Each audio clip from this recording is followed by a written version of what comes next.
Bonjour à tous et bienvenue dans les Chroniques de la Gare. On se retrouve aujourd'hui pour un nouveau tag grâce à ma copine Liliscolo qui pense toujours à moi et je l'en remercie, d'autant que je suis souvent à la bourre pour ces tags. Je vais donc répondre à 23 questions pour que vous puissiez apprendre à mieux me connaître. D'ailleurs, vous êtes de plus en plus nombreux à vous abonner en ce moment et ça me fait vraiment très plaisir.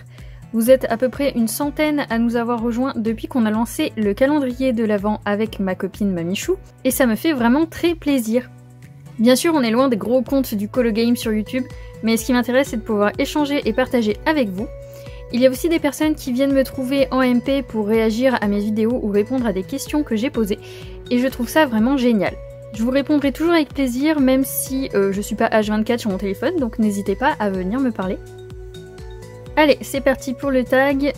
J'ai la liste des questions sur mon ordinateur. Question 1. Comment as-tu découvert l'art-thérapie? Alors déjà, j'ai toujours fait du dessin et après, je coloriais mes dessins. Je m'y suis mis plus assidûment quand j'ai rencontré Mamichou au collège parce qu'elle aussi, elle dessinait. J'ai continué au lycée. Quand je suis entrée dans le monde du travail, je dessinais encore. J'ai même voulu faire une formation d'illustrateur de bande dessinée, mais c'est tombé à l'eau. Puis quand j'ai repris mes études à la fac et que je travaillais en même temps, je n'avais plus le temps de rien.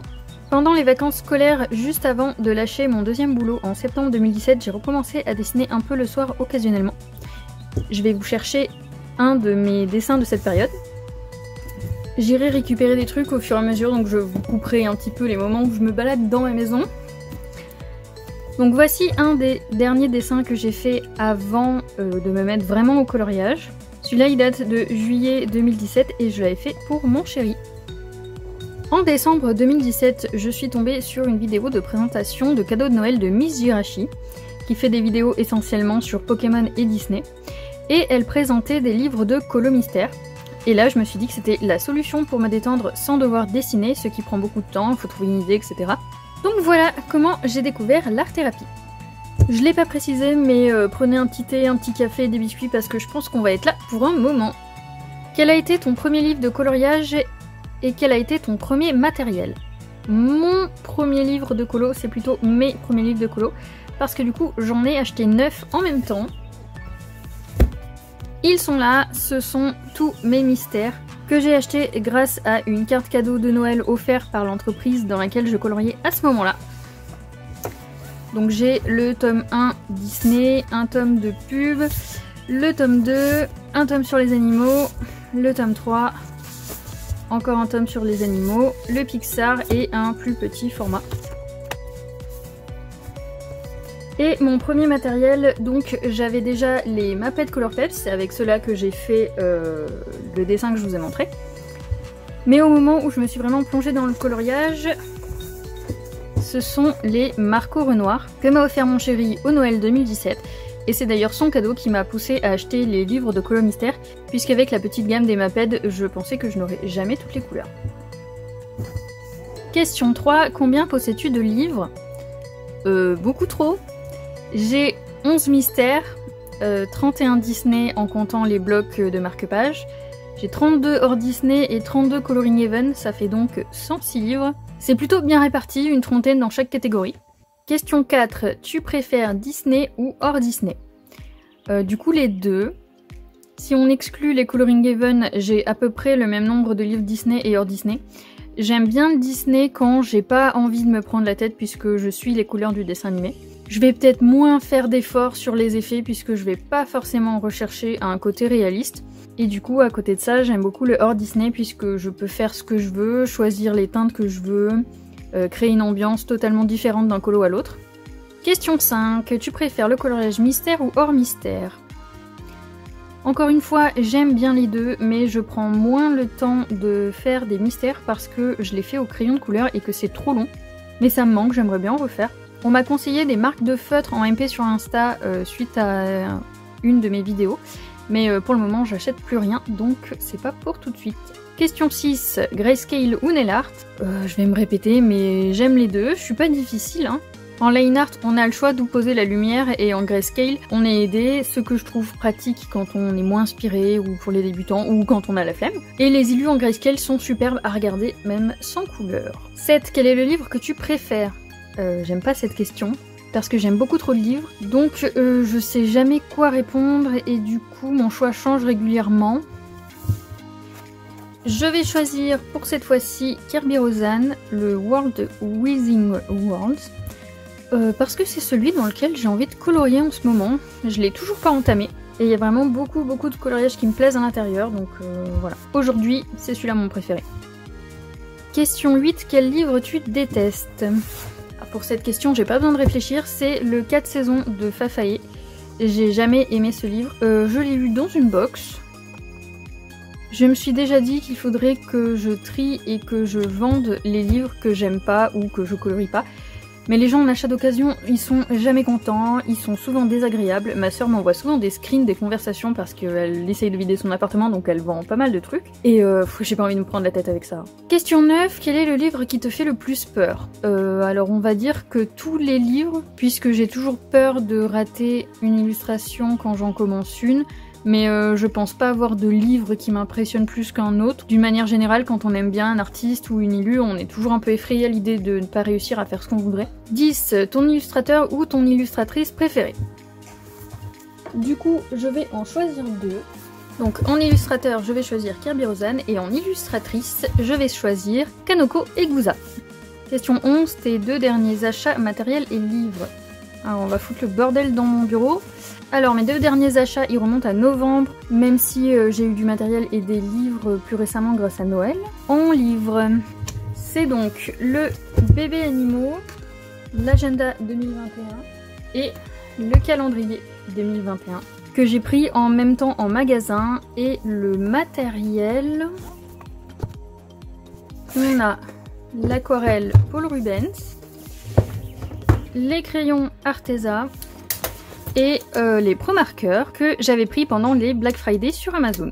Question 12, le matériel que tu regrettes le plus d'avoir acheté et celui que tu regrettes le moins. Que je regrette le plus, ce sont les pseudo Posca que j'avais trouvé à Action. Ils sont pas du tout opaques, ils sont presque tous secs alors que je m'en suis presque pas servi. C'est vraiment de mauvaise qualité. Donc ok, chez Action c'est pas cher, mais parfois je trouve que ça vaut vraiment pas le coup. Et celui que je regrette le moins, ce sont les Polychromos. C'est la première gamme de crayons artistes que je me suis acheté et je les adore. Donc ils sont pas tant entamés que ça parce que j'ai tellement de gammes de crayons que j'arrive à tourner un petit peu avec toutes. Bon, il y a le noir, mais ça, je pense que c'est dans toutes les gammes.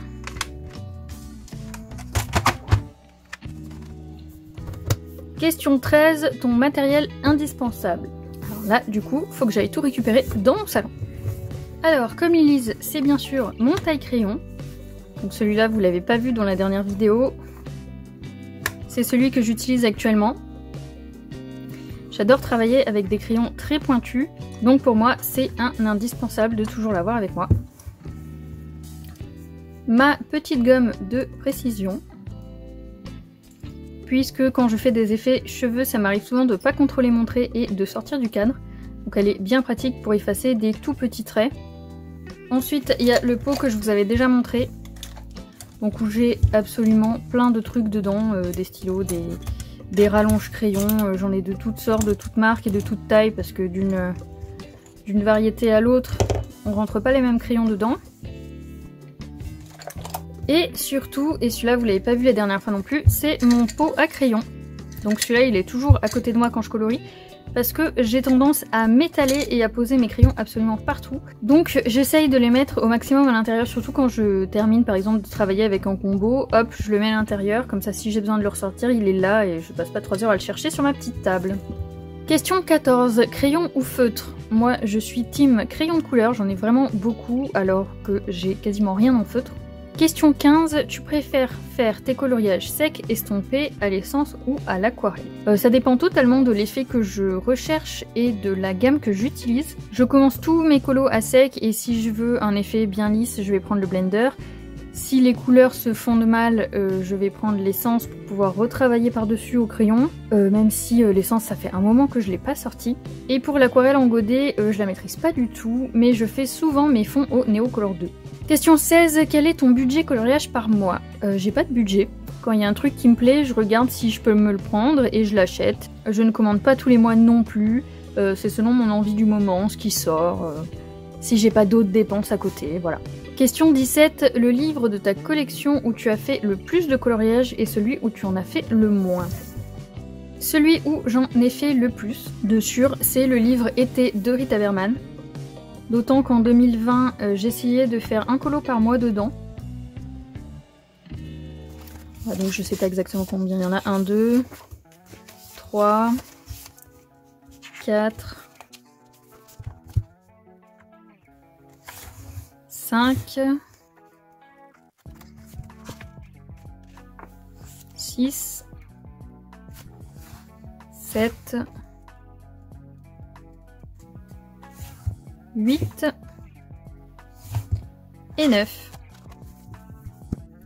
J'avais arrêté l'année dernière au mois d'août parce que j'avais plus tellement de temps de colorier, mais il faudrait que je me remette à faire un coloriage par mois sur celui-là, ce serait bien. Et le moins colorié, j'ai pas mal de livres qui sont pas commencés, surtout les Coloring Even, puisque comme j'en reçois un tous les mois, je vais pas forcément dedans. Avant, j'avais une liste de mes livres avec un ordre qui m'incitait à les colorier. J'avais mis un hors Disney, un Coloring Even, et voilà, quand je savais pas quoi colorier, je suivais cette liste, je prenais le livre suivant. Et je faisais un suivi aussi des coloriages à l'intérieur, mais elle n'est pas du tout à jour. Ça aussi, il faudrait que je m'y remette. Question 18, montre-nous ton premier et ton dernier colo réalisé. Alors le premier, je ne l'ai plus. Enfin, je dois l'avoir quelque part, mais honnêtement, je sais absolument pas où. Étant donné que j'ai déjà déménagé 2 fois depuis que j'ai fait ce colo, et c'était un essai de page mystère avec Scar que j'avais trouvé sur internet. C'était pour voir si ça me plairait vraiment de faire des colos mystères. Elle est encore sur Insta. Sinon, dans mes livres, voilà, je l'ai trouvé, c'est Stitch. Et c'est mon chéri qui l'avait choisi. D'ailleurs, à chaque fois que je devais faire un mystère, je lui demandais de choisir un chiffre. Et le premier hors mystère,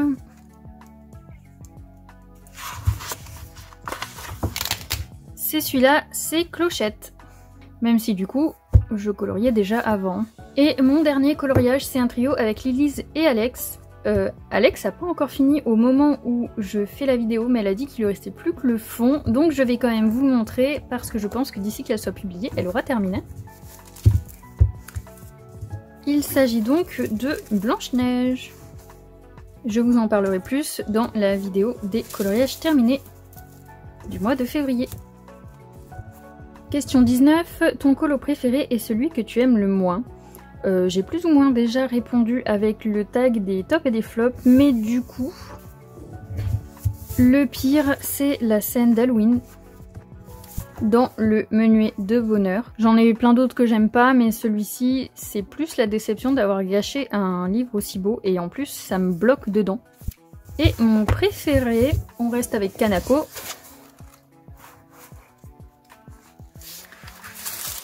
C'est la couronne d'automne que j'ai fait en duo avec ma copine Anastasia. Question 20, le coloriage qui te fait le plus peur. Du coup c'est la même réponse que pour la question 9. Il n'y en a pas qui me fait particulièrement peur, je suis toujours impressionnée quand j'en commence un. Question 21, montre-nous ton ou tes encours. Donc mon encours, c'est la semaine 4 de l'agenda. D'ailleurs, il sera exactement au même point que la vidéo des coloriages terminés, puisque je l'ai filmé juste avant. Question 22, en moyenne, combien de colos réalises-tu par mois? Avant j'étais autour des 6 ou 7, mais depuis que mon ordi est décédé et que j'en ai acheté un autre bien meilleur, j'ai recommencé à jouer aux jeux vidéo. À la base je suis une grande fan de jeux vidéo, donc jusqu'à présent je me contentais des consoles, mais j'ai redécouvert le plaisir de jouer sur un ordi, et du coup je suis plus autour des 3-4 par mois. Question 23, et dernière question, as-tu des projets concernant ta chaîne? Oui, tout d'abord j'aimerais arriver à tenir de vous poster tous les derniers dimanches du mois le speed coloring du calendrier Disney, même si c'est déjà mal parti vu que la vidéo de janvier est sortie en retard. J'aimerais bien essayer de tenir un rythme d'au moins une vidéo par semaine, même si parfois un dimanche saute parce que j'ai pas d'idée. Et surtout, j'aimerais vous lire une de mes nouvelles, étant donné que c'était l'idée numéro 1 qui a fait naître mon envie d'ouvrir une chaîne YouTube. Ça fait 1 an que je l'ai et je me suis toujours pas lancée. En plus, je reçois souvent des messages qui me demandent si je vais bientôt le faire parce qu'ils aiment bien ma voix, donc c'est très gentil. Et promis, je vais essayer de le faire.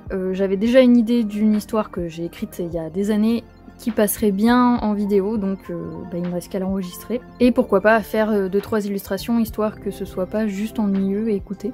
Et enfin, il faut taguer 3 personnes. Je ne sais pas qui a déjà fait le tag, donc comme à chaque fois, je vais taguer tous ceux qui ont envie de participer. J'espère que ce petit tag vous aura plu, je vous souhaite une bonne journée et je vous dis à bientôt dans une prochaine vidéo.